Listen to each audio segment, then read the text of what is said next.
Aujourd'hui, je te raconte une histoire vraie, celle d'un généticien mondialement reconnu qui est passé d'athée à croyant. Son nom, c'est Francis Collins. Allez, installe-toi, c'est parti. Francis Collins, c'est pas n'importe qui. C'est le directeur d'un projet énorme dans toute l'histoire des sciences, le projet du génome humain, dont le but était de déchiffrer l'ADN ou le code de la vie. Pourtant, pendant des années, Collins se disait athée. Pour lui, la science expliquait tout ce qu'il y avait à comprendre. Mais en tant que médecin, il s'est retrouvé intrigué par l'attitude de certains de ses patients.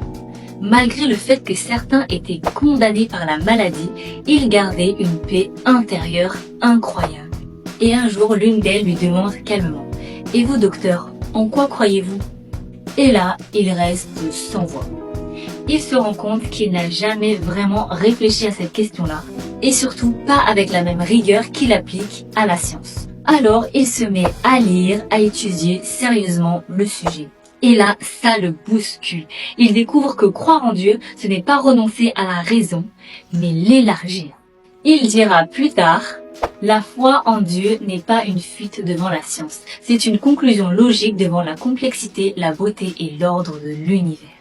Et ce généticien qui a décodé notre ADN a fini par dire que le code de la vie portait la signature d'un créateur. Aujourd'hui, Francis Collins est un croyant et défend activement le dialogue entre science et foi. Magnifique, n'est-ce pas? Et oui, on peut être scientifique, rationnel et aussi croire. Dis-moi ce que t'en penses en commentaire.